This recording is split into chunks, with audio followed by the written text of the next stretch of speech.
Hello everyone, welcome to our YouTube channel HR the way to success. स्वागत है आप सब लोगों का हमारे यूट्यूब चैनल में एक और नई वीडियो में। आज की वीडियो का टॉपिक रहेगा तराइन का युद्ध। सबसे पहले मैं आपको ये बता दूं कि तराइन के 3 प्रमुख युद्ध हुए थे। तराइन का प्रथम युद्ध, द्वितीय युद्ध, तृतीय युद्ध। तो अभी सीरीज़ में तीनों वीडियो यही आएंगी कि सबसे पहले तराइन का प्रथम युद्ध और कल तराइन का द्वितीय युद्ध और नेक्स्ट डे तराइन का तृतीय युद्ध। तो वीडियोस को बिना स्किप करे एंड तक देखना और वीडियोस को स्किप मत करा करें ताकि आप लोगों को क्लियर समझ आ सके, क्योंकि अगर आप स्किप करके देखोगे तो कुछ ना कुछ आपका मिसिंग रह जाएगा और वो आपको समझ नहीं आएगा। ठीक है, तो ज़्यादा टाइम वेस्ट ना करते हुए आइए वीडियो को स्टार्ट करते हैं। चलिए, तराइन का युद्ध, जिसे तराइन के युद्ध भी कहते हैं, 1191 और 1192 ईस्वी में अजमेर के पृथ्वीराज चौहान तृतीय और गोरी शासक मुइजुद्दीन मोहम्मद गोरी के बीच लड़े गए दो महत्वपूर्ण युद्धों की एक श्रृंखला थी। तराइन का प्रथम युद्ध 1191 ईस्वी में पृथ्वीराज चौहान और मोहम्मद गोरी के बीच लड़ा गया है। मैंने आपको बता दिया, ये कुछ फोटोज़ हैं तराइन के प्रथम युद्ध की। तो तराइन का प्रथम युद्ध 1191 ईस्वी में हुआ।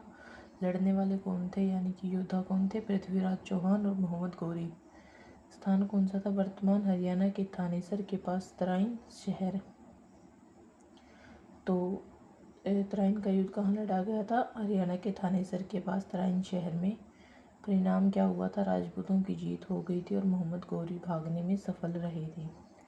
ठीक है, कारण क्या थे? मोहम्मद गोरी को भारत में अपने साम्राज्य का विस्तार करने का प्रयास और बठिंडा पर कब्जा करना युद्ध का कारण था। तो भाव क्या हुए?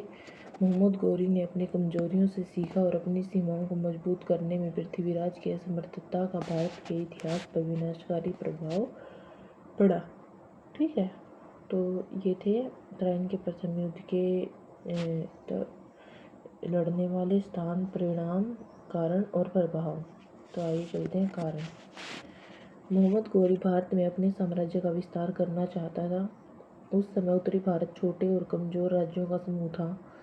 मोहम्मद गोरी ने बठिंडा तबरहिंद पर कब्जा कर लिया था, जिससे दिल्ली की सेना को जवाबी कार्रवाई करने पर मजबूर होना पड़ा। पृथ्वीराज चौहान ने अपने राजपूत सहयोगियों को एकजुट किया और गोरी के खिलाफ युद्ध का नेतृत्व किया। परिणाम, राजपूतों ने युद्ध जीत लिया और मोहम्मद गोरी को वहां से भागना पड़ा। मोहम्मद गोरी सेना पीछे हट गई और बठिंडा किले की रक्षा के लिए 2000 सैनिकों को छोड़ दिया। मोहम्मद गोरी अपनी हार के बाद गजनी लौट आया और अगले साल पृथ्वीराज चौहान के खिलाफ दूसरे युद्ध की तैयारी की। उपलब्धियां क्या थीं? पृथ्वीराज चौहान ने अपनी वीरता और रणनीति से मोहम्मद गोरी को पराजित किया। उन्होंने अपनी सेना को एकजुट किया और गोरी सेना को पीछे हटने पर मजबूर कर दिया। पृथ्वीराज चौहान की जो सेना थी, उन्होंने गोरी सेना को पीछे हटने पर मजबूर कर दिया। यह युद्ध भारतीय इतिहास में एक महत्वपूर्ण रणनीतिक सबक था। हालांकि पृथ्वीराज चौहान की दूरदर्शिता की कमी के कारण यह दीर्घकालिक नहीं रहा।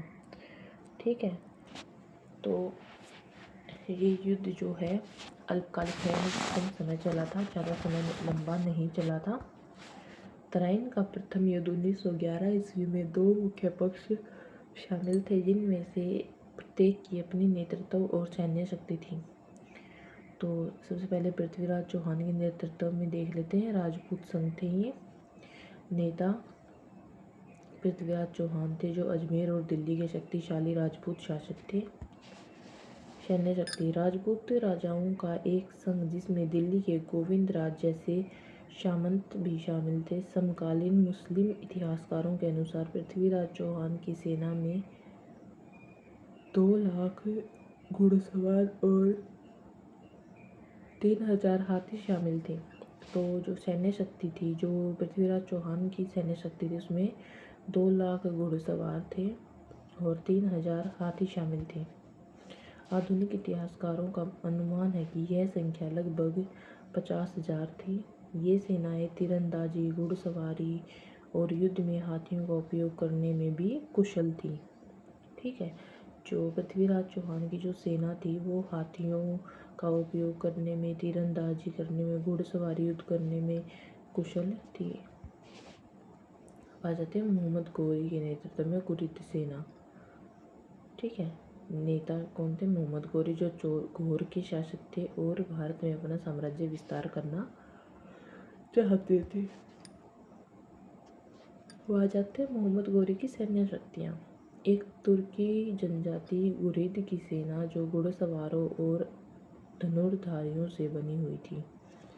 ठीक है, जो राजपूत सेना थी वो घुड़सवारी और हाथियों का उपयोग करती थी, और जो मोहम्मद गौरी की सेना वो घुड़सवारी और धनुर्धारियों से बनी हुई थी। मोहम्मद गौरी ने गजनी लौटने के बाद 1,20,000 पुरुषों की एक मजबूत सेना खड़ी करी। इतिहासकारों के अनुसार गौरी की सेना की मुख्य शक्ति उसके तेज घुड़सवारों और तीरंदाजों में थी, जो राजपूत सेना पर अचानक हमला करने और पीछे हटने में माहिर थी। कुछ इतिहासकारों के अनुसार जो मोहम्मद गौरी की जो सेना थी, जो गौरी सेना थी, उनकी मुख्य शक्ति उसके तेज घुड़सवार और तीरंदाजों में थी, जो राजपूत सेना पर अचानक हमला करके पीछे हट जाने में माहिर थी। तराइन का प्रथम युद्ध 1191 ईस्वी में हुआ था। यह युद्ध मोहम्मद गौरी और पृथ्वीराज चौहान के बीच लड़ा गया था। इस युद्ध में पृथ्वीराज चौहान ने मोहम्मद गौरी को पराजित किया था। ठीक है, और युद्ध के अंत में मोहम्मद गौरी की सेना को पीछे हटना पड़ा। राजपूतों को निर्णायक जीत मिली। पृथ्वीराज चौहान ने मोहम्मद गौरी को पराजित कर दिया। हालांकि यह जीत अल्पकालिक थी, क्योंकि मोहम्मद गौरी ने अगले वर्ष फिर आक्रमण किया और तराइन के दूसरे युद्ध में पृथ्वीराज चौहान को हराकर भारत में मुस्लिम शासन की स्थापना की नींव रखी। तो जो नेक्स्ट पार्ट हमारा होगा वो हुआ कि तराइन का दूसरा युद्ध। तो जो मोहम्मद गौरी थे वो अपनी सेना को लेकर भाग गए थे, इसलिए तराइन का पहला युद्ध समाप्त हो गया था। लेकिन अगले ही वर्ष उसने दोबारा से आक्रमण किया और तराइन के दूसरे युद्ध का आरंभ हुआ। पृथ्वीराज चौहान को उन्होंने हराया और भारत में मुस्लिम शासन की स्थापना की नींव रखी। तराइन का प्रथम युद्ध, जो कि 1191 में लड़ा गया था, पृथ्वीराज चौहान की निर्णायक जीत के साथ समाप्त हुआ। मोहम्मद गौरी की सेना को भारी नुकसान हुआ और उसे पीछे हटने पर मजबूर होना पड़ा। गौरी की जान एक युवा खिलजी घुड़सवार ने बचाई और वह भागने में सफल रहा। तराइन का प्रथम युद्ध पृथ्वीराज चौहान ने जीता। तराइन का प्रथम युद्ध 1191 में तराइन, हरियाणा, भारत में आधुनिक ताराओरी के पास चाहमानों और उनके सहयोगियों के खिलाफ गुरिदों के बीच लड़ी गई लड़ाई थी। चाहमान राजा पृथ्वीराज चौहान ने गुरिद राजा मुइज़-अल-दीन को हराया, जिन्होंने 1 साल बाद तराइन की दूसरी लड़ाई में इस हार का बदला लिया। Thanks for watching. I hope आप सब लोगों को तराइन का प्रथम युद्ध क्लियर हो गया होगा। नेक्स्ट वीडियोज़ हमारी तराइन का द्वितीय युद्ध और तृतीय युद्ध के बारे में आएंगी। तो subscribe our YouTube channel HR the video success for more videos. And जो हम वीडियोज़ डालेंगे उनकी नोटिफिकेशन आप लोगों को तो टाइमली पहुंच जाए, तो उसके लिए आप हमारे चैनल को एचआर द वीडियो सक्सेस को सब्सक्राइब कर लीजिए। Thank you for watching.